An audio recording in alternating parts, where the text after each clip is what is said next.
Well, good evening, everyone, and thank you for coming out for the Hartford History Lecture Series 2024. This is our seventh season running this in a row. We even kept it going during the pandemic, thanks to streaming. And now we do this both live and streaming. We love having a live audience, so thank you to all of you who are joining us here. And we also love having people join us online, so welcome to those who are watching the streaming of this. Also, it's really amazing to look at the numbers. We post these lectures on the Hartford Heritage Project website at CT State Community College Capital, where I teach. My name is Jeff Partridge, by the way. It's amazing, and we also have them here on the YouTube channel for the Democracy Center at Connecticut's CTOldStateHouse. It's amazing to see the number of views. I mean, they're in the thousands of these lectures. So they do have a long life, and we're really pleased about that. I co-founded this series through the Hartford Heritage Project at Capitol with Bill Hosley 7 seasons ago, and Bill's in the audience tonight. He has retired from the organizing of this series, but I bet you'll see him in this spot giving a lecture sometime before long. So tonight we launched the fall series. We have every Thursday night we'll have a lecture here. I'm sure you've seen the information for that. And also on the 12th, we're going to be conducting a walking tour starting at Center Church, and it's going to be tracing the footsteps of Hartford's first black church. It's 10 a.m. That's also listed at the Democracy Center website, so please do check that out, the Old State House.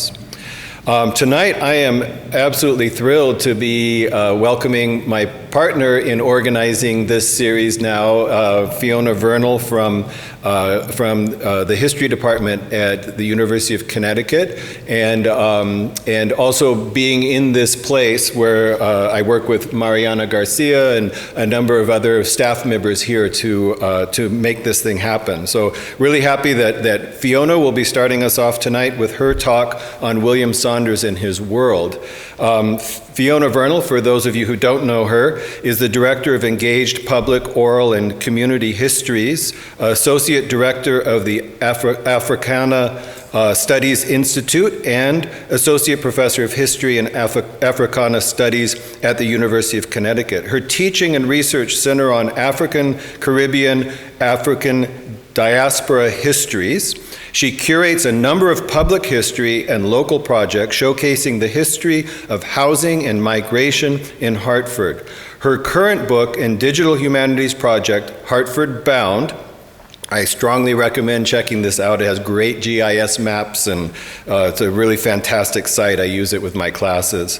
Hartford Bound integrates oral histories, archival research, and GIS methodologies to offer new visual and spatial histories of race, ethnic belonging, community formation, and community succession in Connecticut.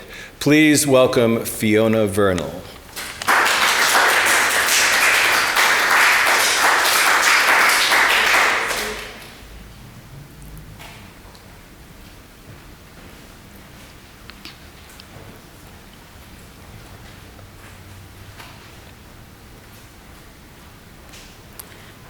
Mariana, you were going to switch the slide?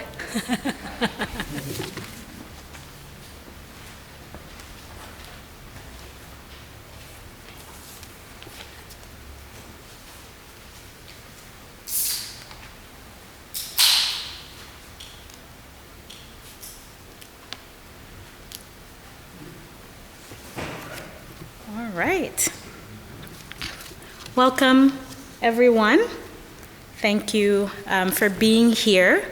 This is the landing page, the new landing page for the hartfordbound.com site. So don't worry, for those of you who are using it to teach, the old Hartford Bound site is there. But if you Google it, you'll also see a new one called the Hartford Bound Digital Museum. And so we're playing around with transferring the content from the GIS site so that we can add stories to the new site. And so William Saunders is our signature story. He's back by popular demand. I got a lot of feedback about him last year when I mentioned him in my talk. I really appreciate you being here this evening, for those of you who are here in person as well as those who are online. I know you have a lot of competing events and responsibilities, and I really appreciate you taking the time to be here. For the conveners of this lecture, thank you, Bill, for handing it off to Jeff and myself. It was really important for us to expand the reach of the program. We decided that having ASL would be an important part of outreach and accessibility. We thank our funders, Connecticut Humanities, who came in at the 11th hour to help us make that happen. We thank the Democracy Center for administrative and hosting support. I would also like to thank the staff of the Hartford Public Library, the Connecticut State Library, and the Wintonberry Historical Society for helping me to run down every single lead that they possibly could about the Saunders family, and perhaps more importantly, for responding to my texts when I got excited, and sometimes they got a little bit more excited than me. And finally, thanks to James Kolb, who's one of my former students at UConn, and my research partner who just started graduate school. Congrats to James. I finally convinced him to get a PhD in history and to follow in my footsteps. So I consider him my protege. In this presentation, when I say we, I mean James and myself, because everything that is on Hartford Bound is an outcome of the work that I've done with James, as well as the outcome of the work that I've done with students who've taken courses or internships with me. And thank you, Chris, for being here. That's one of the students who worked on the project. All right. It is my pleasure as a historian to discover the past in our everyday lives, especially here in the neighborhood where we are. So Main Street, State Street, and Talcott Street are actually the center of gravity for the local business opportunities and activities that the Saunders family pursued. And this is why this history and this series matters, because history is all around us. And who would have thought that in 1820, a black man from Barbados would have been able to set up a business here in this very vicinity where we are now, become very successful at it, and not only that, take 3 generations of his family into that business. So he was able to get his sons and his grandsons to follow in his footsteps. To get us started tonight, I want to ask you to help me do a little bit of thinking and framing. So I want you to ask yourselves, why is it that this man who left his home for another country, started a business, apprenticed and hired many other tailors and tailoresses, that's what he called them, tailoresses, took out so many ads in Connecticut newspapers that I think I'm on number 169 in terms of analysis, placed them all over Connecticut newspapers, Massachusetts newspapers, including the Hartford Courant, the Liberator. Why has he been lost to local history? How come we don't know anything about William Saunders? He's a prominent, vocal, successful individual. He advocated for himself and his family. He petitioned the General Assembly. He traveled frequently. He wrote editorials. He wrote letters of complaint to these various newspapers. And he was very wealthy, owned his own home and his own business. His children were even more wealthy than he.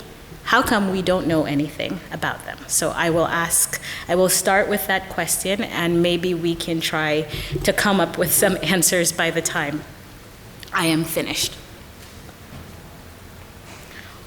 All right, so my screen is a little bit, so this is Sophia Petrillo, and she's supposed to be saying picture it Hartford, but the screen is so large that it's getting cut off. So some of you may be wondering what Sophia Petrillo from the Golden Girls is doing here. The Golden Girls is essentially how I unwind, and Sophia Petrillo is one of my favorite characters in the world, and I binge watched her this summer as I was recuperating from a medical issue, and so she was front of mind. And I thought that thing that she's always doing, asking, picture it, Sicily, 1922 or 1932, I would ask you to do, picture it, Hartford, 1820. What does the city look like? It has 38 streets at the time. Most of the businesses were on what became Commerce, Ferry, and State Streets. You can see just how the city was laid out in this background map here. It was very easy to get around in the city. It was laid out at right angles, and streets were parallel to each other or perpendicular to each other. The dry goods business was really robust. The city of Hartford was integrated into the agricultural hustle and bustle of not just Hartford as a surrounding town, but all of the other surrounding towns that produce agricultural produce. And so if you were in Hartford in 1820, right, you would be running into horses, running into wagons, right? They were all, horses, wagons, cattle, were all competing with people for space. Almost all of the merchants living in the city had businesses on Morgan Street, Front Street, Temple, Grove, and Main Streets, as well as their residences. And the types of ships that you would see on the Connecticut River would be brigs, schooners, and sloops, and they all lined up on the wharves. Of course, this would be succeeded by steamboats and railroads and barges, but that's not what Hartford looked like, right? Hartford in 1820 was not yet railroads and steamboats. The trade of the city, the traffic of the city, what was front and center in the minds of so many people who were businessmen in the city was actually the West Indies, right? One of the city directories joked that folks were always on the hunt for the cheapest West India rum. And where would they go to get it? If you look in the city directories at the time, you could kind of pick from about 70 different places to go. That's how many West Indian merchants there were when I did a count of the 1825 directory. And so for William Saunders, this is the Hartford that he would have known. This gives you a bit of an insight of what the city looked like. This is a little bit of a later picture, but you can see what the outlying areas look like. But you can also see the outline map of the Hartford that we know now. You can see how small the downtown was when it first started. In 1784. And so I want to remind all of us here today that the Hartford of our imagination, the Hartford that we think about now, this outline map of Hartford that we think of now is not the Hartford of 1820. The city of Hartford was a much smaller sliver of the town of Hartford. Now we have one Hartford because this city kept on expanding in the 1850s, in the 1870s, in the 1880s, until finally, only in 1897, does the Hartford that we know now, the outline map of contemporary Hartford, only in 1897 did that map actually exist. And so I want you to orient your attention to where it says downtown, that initial sliver. And that is the area that would comprise where people are living and working and socializing. That is the center of activity for William Saunders when he arrives in Hartford. All right. According to his death notice in the Hartford Courant, William Saunders was born around 1795 in Barbados. Around that time, Black people were also on the move. And as you can see from this visualization, so this is a visualization that sort of gives you a sense of where else people are coming from to settle. In Hartford, I'd like to thank the Harriet Beecher Stowe Center. It has a new name. My apologies for not being able to recall it off the top of my head. But this gives you a sense that people were coming from lots of other places to move to Hartford. The West Indies was one of them, but as you can see, folks are coming from New York, folks are coming from Massachusetts, and so the local population, the local Black population in Hartford in particular is actually one made up of Black people who have been on the move, who are accustomed to being on the move, who are highly mobile and who've been highly mobile. We've uncovered, and so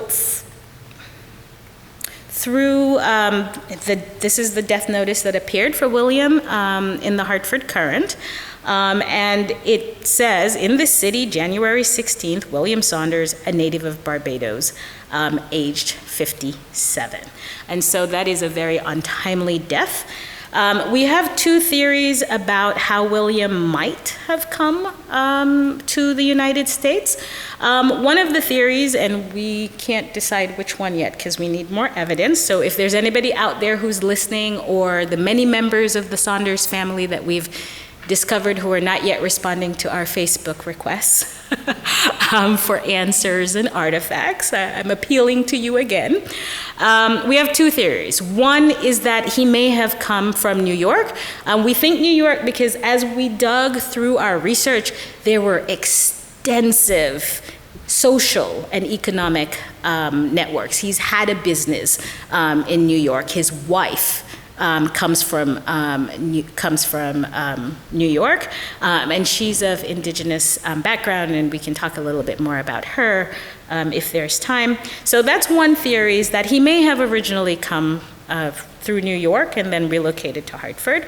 Or two, given that Hartford's connections to the West Indian trade and the many, many ships that are going back and forth to the West Indies, that maybe he came on one of those ships and decided to set up in Hartford. We have no other leads about why Hartford, and we don't have any leads about how he was trained as a tailor. James and I have consulted with a host of Caribbean historians, and primarily what they have to say, or what they would like the audience to know, is that a lot of enslaved people and free people of color became skilled tradesmen, and those trades included becoming a shoemaker, a carpenter, tailors, and masons. And so it was not at all uncommon for enslaved people to have those skill sets, and that it's highly likely that it was in Barbados, where he was born, that Saunders apprenticed and learned to become a tailor, and that his father may have been a tailor. However, he learned his trade. We thank him for settling in Hartford so that now we can talk about him. Saunders is documented in Hartford from April 1820 through his untimely death in 1852. In 1828, he lived at 13 School Street. It seems as if he was renting that property. And by 1844, he had relocated to what became his permanent home and then his family's permanent home, 10 Talcott Street, and that's where he remained until his death, and that's where his family remained. So I've given you, oh, sorry, I'm going in the wrong direction. So there are two snapshots here of his Talcott Street residence and his School Street residence. And then I like this map for for giving you a little bit more of a sense of what the buildings look like, and actually just how vibrant and bustling Hartford was at the time, especially in relation to the Connecticut River. You can see Commerce Street at that time, very unimaginatively named, I don't know, or imaginatively named, was parallel right to the river, and you can see the location of the Talcott Church. When he arrived in Hartford in 1820, we have him as early as April 1820. We think he must have arrived sooner than that, because he's already opening up a business in 1820. Commerce Street is where his business is located. And then he moved about 250 feet south of the State House. Then he moved to Main Street, then he moved to Talcott Street, and then a whole bunch of other places in between. Saunders conducts his business from at least 6 different locations during his lifetime, and so I've tried to give you a sense of where that is. So in addition to Commerce Street, so he conducts his business on Main Street. He moves up and down Main Street 3 different times. He has a business on State Street as well, and I've tried to just orient you to this map, especially since we're right in the center of gravity where all of this happened.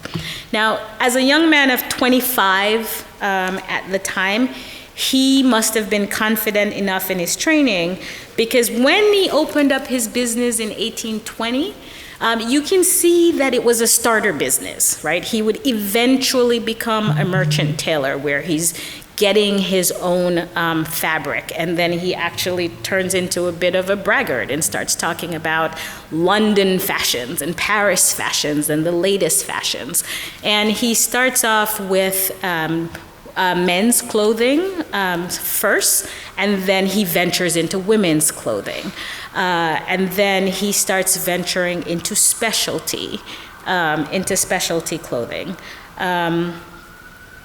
So I wanted to give you a sense of what his early ads look like. So much of the information and so much of the starting point for almost everything that I know about William Saunders actually comes from these classified ads. And he didn't just use it for business. He tells a little bit of his biography and what he wants you to know about his business. So I just took 2 samples of the 169 to pick from, but these are the early ones from 1820.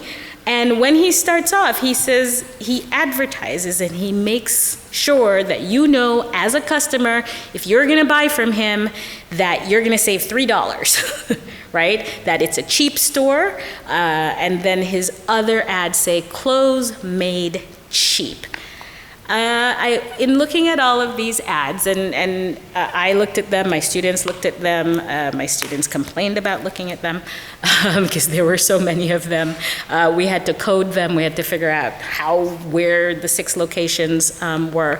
One of the things that became apparent from coding the ads and then analyzing that information is that while he always reminded his customers that his clothes were inexpensive, he eventually moved away from that marketing strategy as his headliner, right? So we see him advertising cheap, you can save money, to my clientele includes ministers, judges, counselors, merchants, mechanics, and manufacturers, right? Most of the ads after the 1820s tries to remind the public that he wants to appeal to the business elite in Hartford, but he still continues to remind folks that for family tailoring, right, that he's still probably your best bet. Some of the other things that we noticed from the ad is that, again, he talks about the latest fashions from London and Paris. He says he does short notice orders, and he offers family rates. Now, Advertising was so important to him, as I said, that he ran dozens and dozens and dozens of ads. This is great for me as a historian because I've used these to generate this talk. He used the press not only to draw potential clients to his business, but he also used it to recruit all of the journeyman tailors that he wanted to recruit, as well as the young men and the young women that he wanted. So here's two examples of him appealing based on gentlemen's clothing and women's clothing.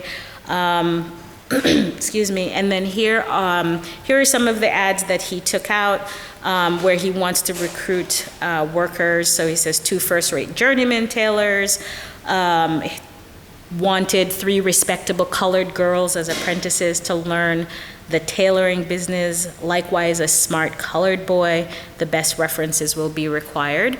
And when he was recruiting, he recruited all across Connecticut, but he also recruited in Massachusetts. And so he has, we have evidence that at least one young person came from Massachusetts, and there's some evidence that some of the other tailors had connections to Massachusetts.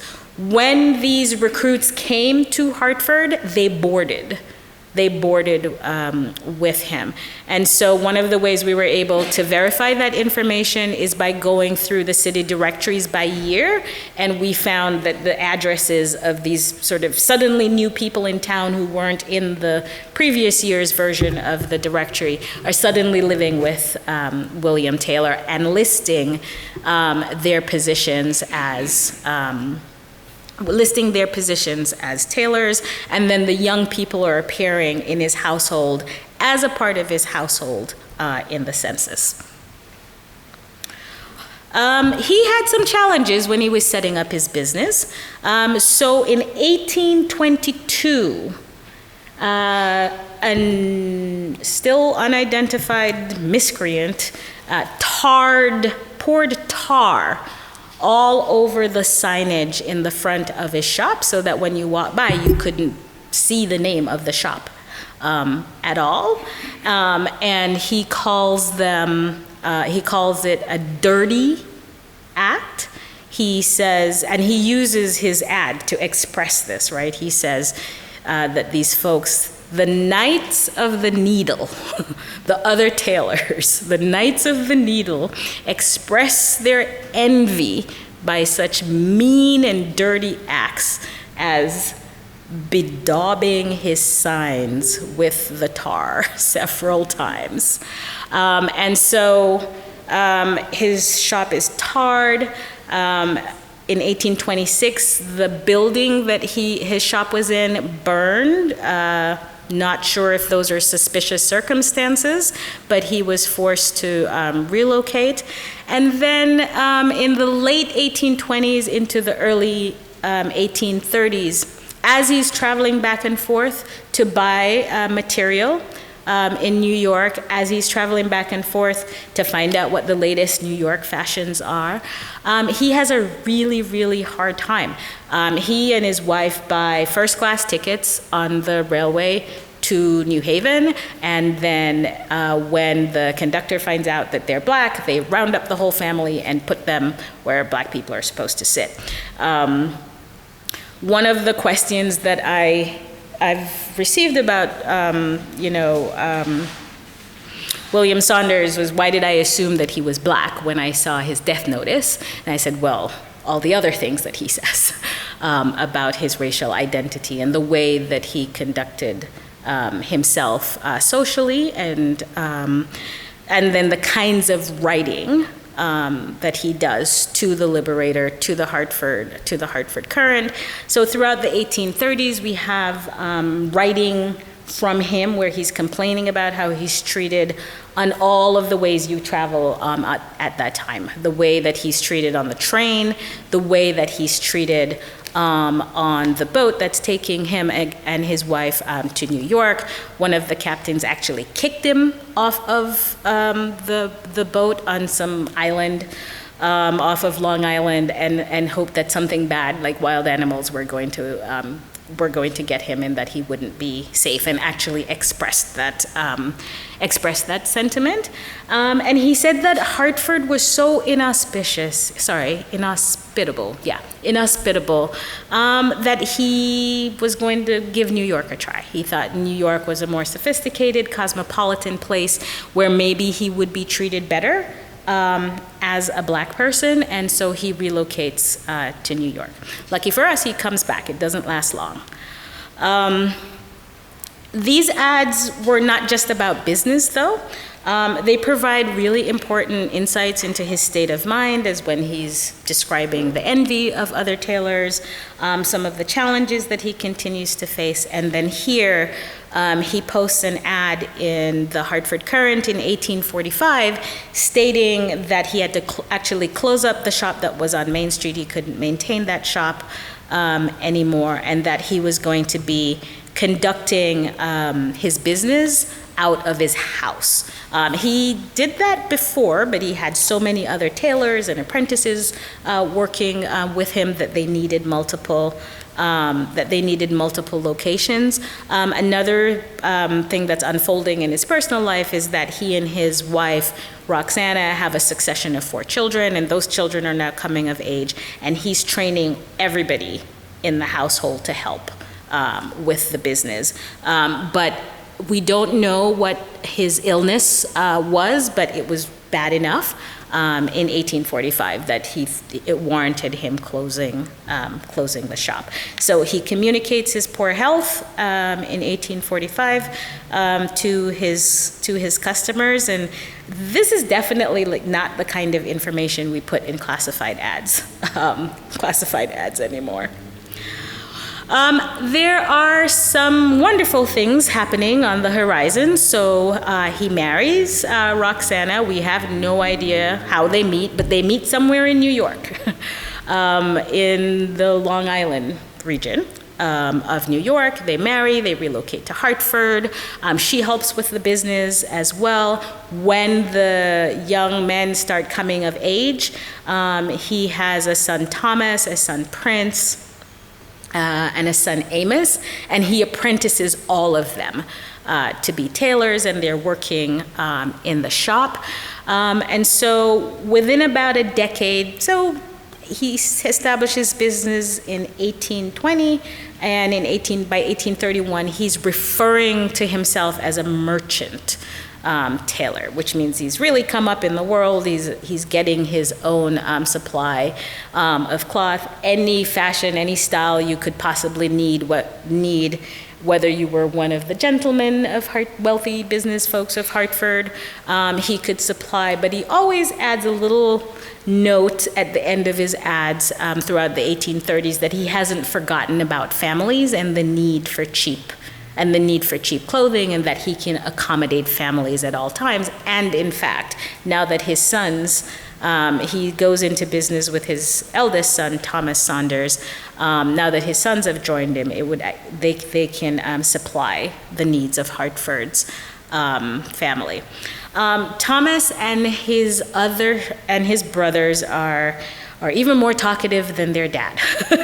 So they also use the classified ad system to talk about every manner of personal thing about themselves.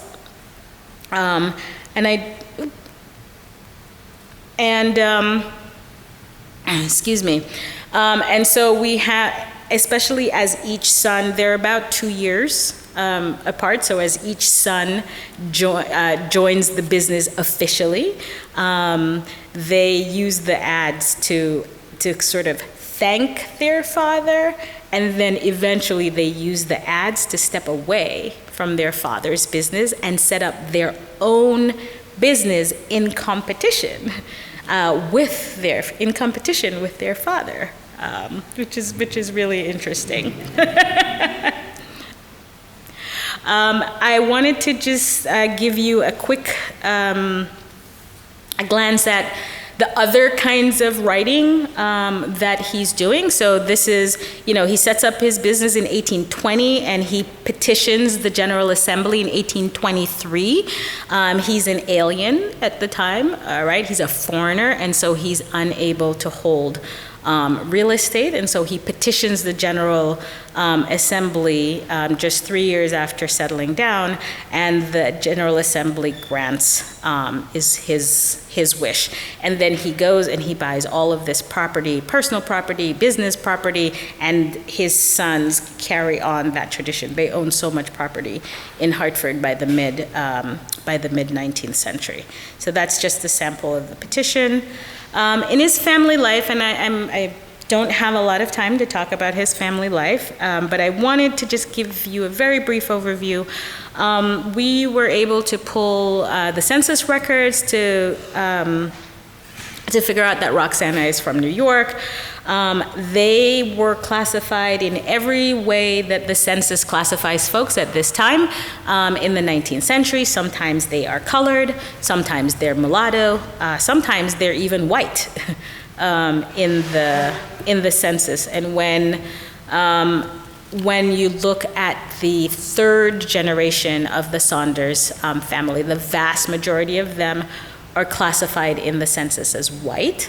And then occasionally you will see that in their social networks and in their interactions with people in their community, that they're not the ones who are passing for white. It's the census taker who's decided to designate them as white.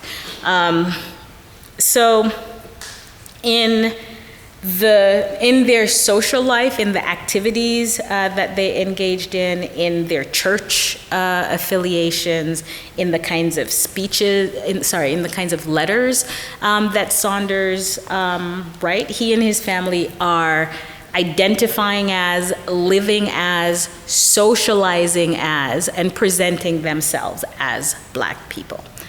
They join the Talcott Street Congregational Church. That they joined the African Religious Society, later renamed the Talcott Street Congregational Church, and this becomes the locus of their social life. It also becomes the center of his activism, so he becomes very active in the abolitionist movement, and he's writing and talking about abolition. He's involved with a lot of the individuals who became prominent in the Talcott Church, and everywhere you see discussions of abolition, temperance, educational access for Black people, and other political causes related to the vote, related to the ability to own property, related to everyday forms of discrimination, you see William Saunders expressing himself, or his family members expressing himself. So this is just one sample of the census, and we have so William Saunders, Roxana, Thomas, Prince, Amos, their daughter, Elizabeth, and then a young man named Edwin Kay, who seems to be one of the apprentices who came from Massachusetts, and he's 13 and living in their household. At the time, the census identifies him from the West Indies, Roxana from New York, and all of their children are born in Connecticut. I'm not going to talk about their children so much, but I definitely wanted to include this other sample of writing because it gives us insight into how the next generation of the Saunders family are expressing themselves. So this is the Saunders brother. They are writing about being merchant tailors in the city of Hartford, and that our grandfather fought and suffered much in the War of Revolution, which was professedly waged against the principle of taxation, that they have the blood of the Negro, the Anglo-Saxon, and the Indian, that by the Constitution of Connecticut, because of our Negro blood and for no other reason, we are deprived of the right of suffrage and of the principle of taking any part whatever in the matters of government and state and national. And they are petitioning that they want a petition to be laid before Congress about what is going on, about the travesty in Connecticut, and that they can't vote. And they're also claiming that they want to be exempt from taxation if they're not going to be able to vote. In terms of a family legacy, again, dozens and dozens of ads to pull from.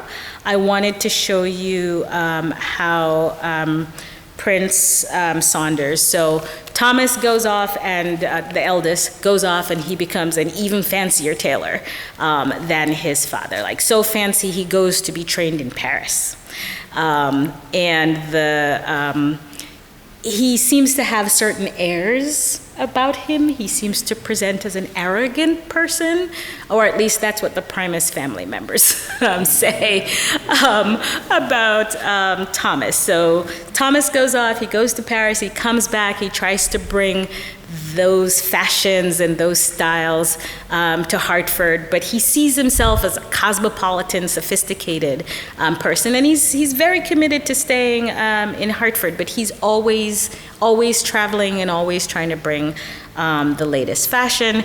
He's so successful that he actually has his own business separate from his father. He separates from his father and from his brothers.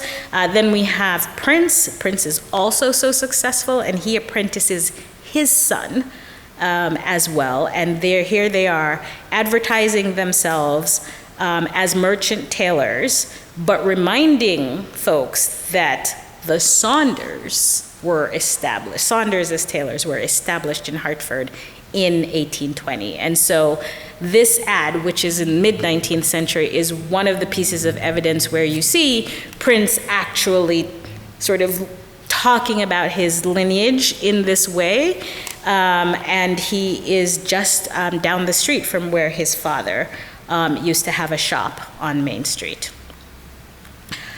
Here are some other examples of what this is Thomas and Prince when they had their business together before they separated. Again, advertising themselves.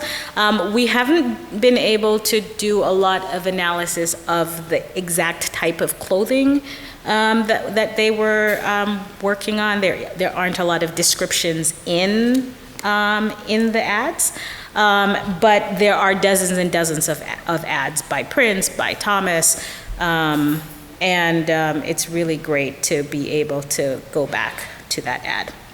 All right, so Thomas, Amos, and Prince apprenticed with their father, succeeded him, joined him at times, helped him in his home business, but expanded and created their own business.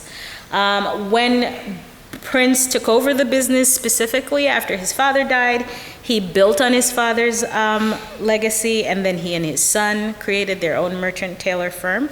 And so that's 3 generations, right, of Saunders that we have to prove that they've been around since the 1820s. Their fame, their reputation, their wealth, and their social networks grew beyond anything that their father had imagined. And it's only the changes in fashion in 1918, right, that kind of led to the end of the merchant tailor era. Most of the grandchildren of this family did not become tailors. They went to Yale University. One went to Yale. One went off to University of Vermont to become a doctor.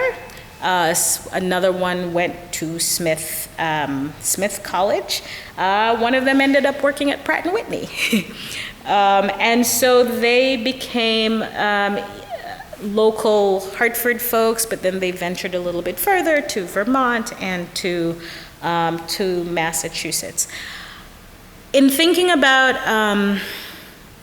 Saunders, I tried to think about every adjective I could use to describe him, and every noun I could come up with as well. You know, he's West Indian, he's from Barbados, he's an activist, he's a Christian, he's a homeowner, he's a petitioner, he petitions the General Assembly, right? He's an organizer, he's organizing anti-slavery conventions, and he's a taxpayer, he's a friend. You see, every time he moves his business, he ends up advertising other businesses as well. He is an agent for the Liberator. So on the, this is just one, on the front of the Liberator, it says who all of the agents are, and his name is on the Liberator as the Hartford representative, which makes sense for why he's writing to the Liberator and why it's very easy for him to, for his articles to be accepted by the Liberator. He's an apprentice and then becomes a tailor and then a merchant tailor, right? He's a father, he's an employer, he's an immigrant, he's a writer, he's so many things. And again, when we think about William, or Prince, or Thomas, or Amos, or Elizabeth, or Roxana, who went on to become very wealthy people in the city of Hartford and supported all kinds of educational causes, and continued, especially the second generation, continued to welcome young men and young women into their tailor shops so that they could be apprenticed and so that they could go off and be autonomous and independent as entrepreneurs. I am just shocked, I'm astonished that we don't know anything about, or we know so little about this family. And so I want to end where I started by having us collectively think about why that forgetting, why that exclusion of this family from the lore of Hartford history. They're all over State Street, they're all over Main Street, they were on Commerce Street. They, at the end of his life, the business ran out of Talcott Street and literally was like right next door to the Talcott Street church. So we have a family that for 3 generations operated a successful business. It doesn't come to an end until 1918. Their stories matter for understanding Black entrepreneurship. Their stories matter for understanding how Black people moved around the world, right? Moved around Hartford, moved around New England, moved to Paris, to New York, to Massachusetts, to the Caribbean. This family's roots are really important for understanding the relationships between Black and Indigenous people, but doesn't necessarily give us a lot to work with in terms of how they express the Indigenous part of their identities. And this family's lineage absolutely matters for what we can learn about social justice and civic engagement and political activism in 19th and 20th century Hartford. And they have been excluded and forgotten. And this is my very little tiny intervention to try to correct that. Thank you.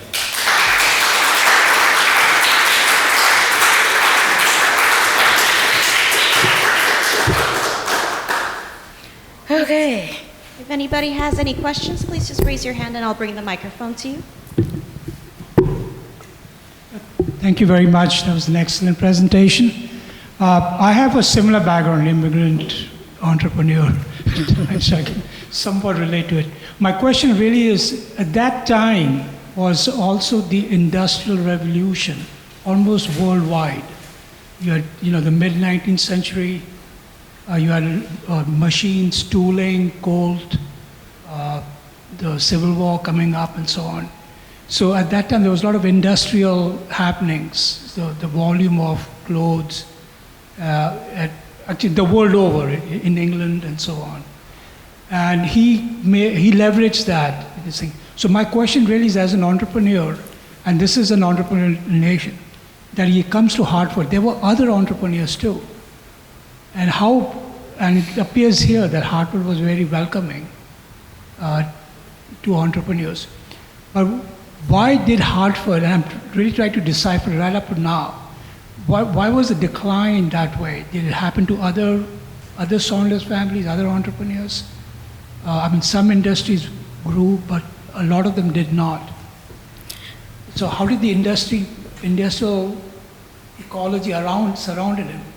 How did he react to it? That matters a lot.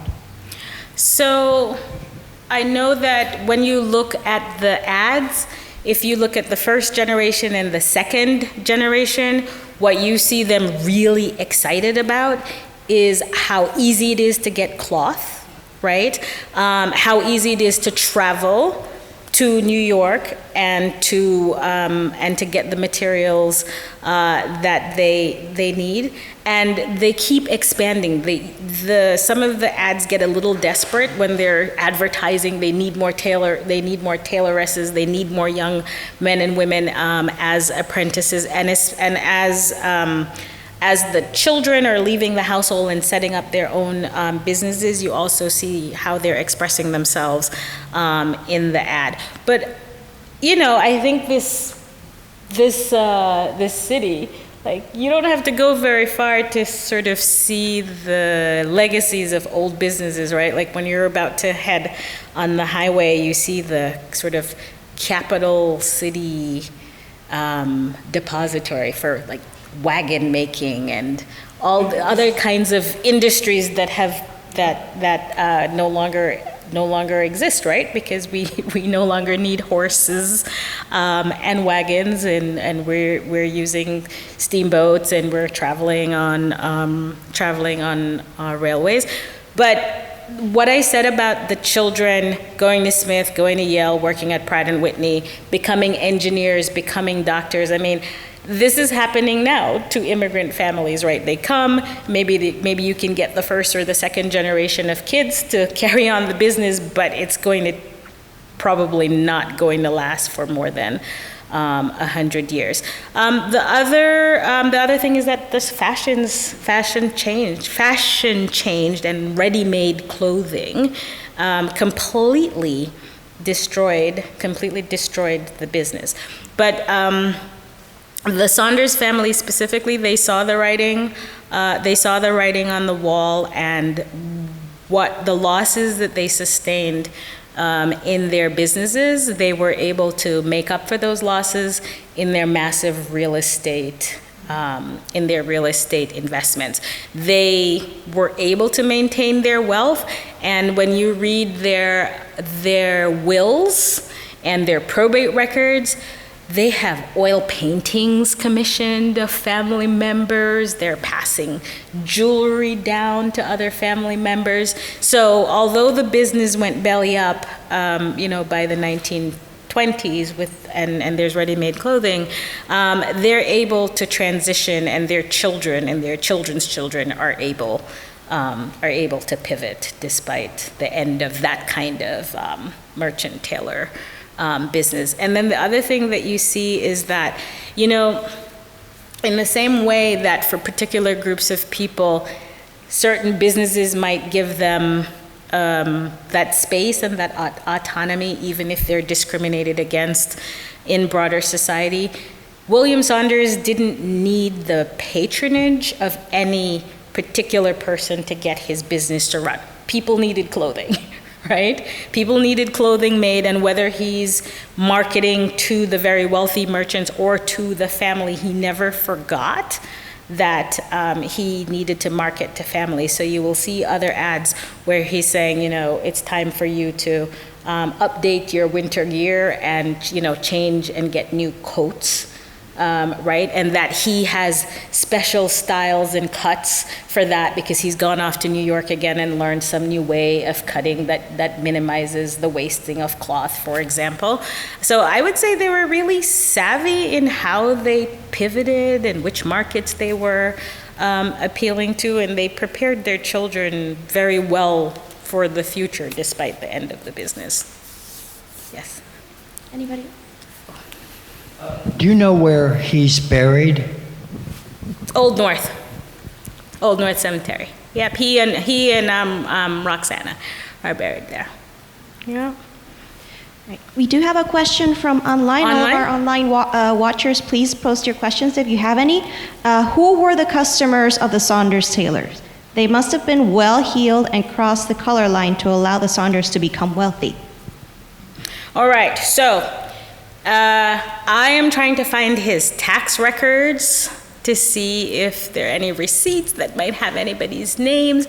I mean, he tells you in his ad who he imagines his clientele to be, right? The manufacturers, the ministers, anybody who considers themselves a gentleman, but he never forgot about the family, the need for family clothing, right? He's always advertising. You'll see on I'm making this up, may not have been on a Tuesday, but you'll see a certain day of the week he's advertising, and it's clearly directed to an elite audience. And then maybe 2 days later there's a different ad, and it's all about family clothing or the changing of the season, and so you need to come and get your children outfitted for coats or for schools and things like that. So he saw himself as catering to everyone, and I think he played that marketing and advertising game very, very well. I mean, he's advertising in Norwich. He's advertising everywhere. Yeah. Anybody else? Hi, excellent presentation. Just want to know if there are other physical evidences like catalogs or textiles from William Saunders? I do not have, it is my sorrow that I don't have any images of anything that he sewed. I am hoping that as I pore over manuscript records that maybe someone will identify him as their tailor, and then maybe I'll be able to sort of backtrack. There are a couple of, so we're digging into Roxana's roots. We're trying to identify who this family member is who fought in the Revolutionary War, so that we can track down the New York piece of the story. But when I first pitched this talk, I thought I was going to have all of these images of pantaloons and vests, and it's all narrative ads, no photographs. So I would have to get generic pictures of the vests and the pantaloons. For those of you who are, sort of chomping at the bit to look at 19th century clothing, the Wadsworth is going to have a special preview of Rebecca Primus's beautiful dress.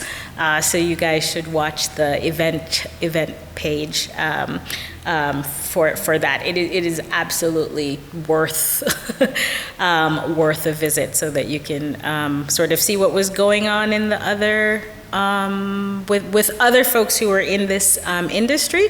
There are many tailors in Hartford. Just when Saunders starts, like in around 1825, by about 1825, he's one of 6 tailors, and that doesn't include folks who are identifying themselves as merchant tailors.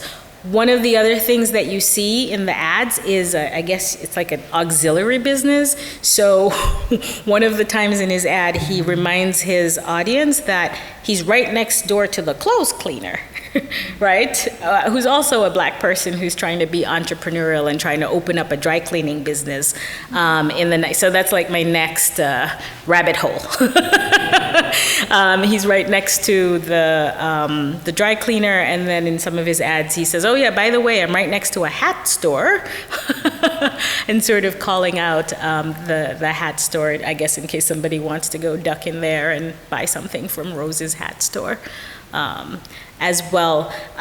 There's a lot of discussion of the trips he's taking to go buy cloth, and so I'm going to be going to the archives in New York, to the public library, New York Public Library, and to the Schomburg to see if I can actually figure out, because he moves to New York for a little while, and he has a business in New York, and he has a vast network in New York. That's where he's getting his fabric from most of the time. And so that's another piece of the research that. New York Fashion Avenue. Hmm? New York has a huge Yeah, fashion avenue. yeah. So I'm optimistic that there are other stones that they're going to get turned over by going to the New York archives. Yes, Bill. Are there any descendants around? They're not around here. There are lots of descendants on Facebook, and they have all the stuff I saw in the will. I said, oh, that's where the oil painting went. And occasionally there'll be this tantalizing picture that appears on a family tree, and then it disappears. But yeah, there are lots of descendants around. They seem very private.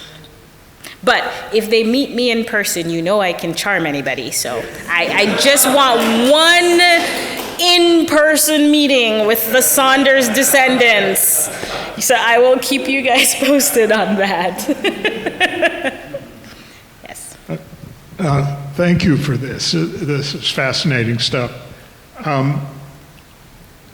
So I'm thinking that Saunders was kind of skating on top of a lot of change that was happening here in Hartford during that time. So in 1820, Hartford, I think, was still pretty much of a agriculturally based shipping town. But by the time he passed on, industrial development was really happening, and probably the finance stuff on top of that as well. And it seems to me that might have some impact on who his clientele was and how he operated. And then I quickly Googled sewing machines. When he got started, it was a needle and a thread and a pair of scissors. The sewing machine was invented in 1845 or 6 or something.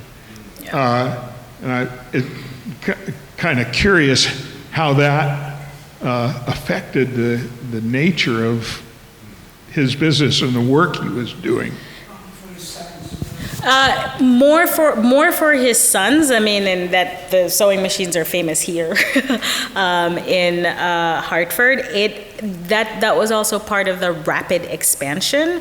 That's why his sons are actually able to separate from his business, set up their own businesses, and be in competition essentially with their father. So the sons have their own company. So they're actually able to take advantage of that technological advancement.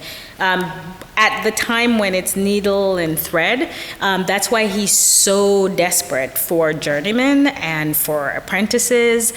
His wife is helping him later on. Elizabeth, his daughter, is only 14 at that time. Everyone is pitching in, and everybody has been trained. So I imagine that Thomas and Prince and Amos must have welcomed the mechanization, because there are dozens and dozens and dozens of tailors by that time, and there are dozens of merchant tailors. And in their ads, you see they describe themselves as the merchant tailors of New England, right? So their business has expanded as that primary industrial change is taking place. Is there any other questions? No? Okay, yeah, I think we'll wrap up now. Wow, that was fantastic. Thank you, Fiona. Let's give Fiona a hand. So I invite you back next week. Next week is going to be another great talk. You can see, oops, we just passed it there, from our advertisement up there for the talk. We have a lot of great partnerships in this, And our sponsor is Connecticut Humanities, and so we thank them for supporting all of these talks. Next week, Elena Rosario will be talking about the civil unrest in the 1960s, and she's been looking specifically at Puerto Rican communities in Hartford at that time. It should be an outstanding lecture, so we welcome you back. See you then. All right. Thank you so much. Oh, and by the way, there are, if you would fill out, we'll put this up here with the snacks and everything. Get some food, get something to drink, and please fill one of these out to give us your thoughts for tonight. Thank you. And also, if anybody parked in Thank you for coming. I appreciate validate it. your parking stub if you brought it downstairs in the visitor's desk, but only State House Square Garage. I'm very much interested.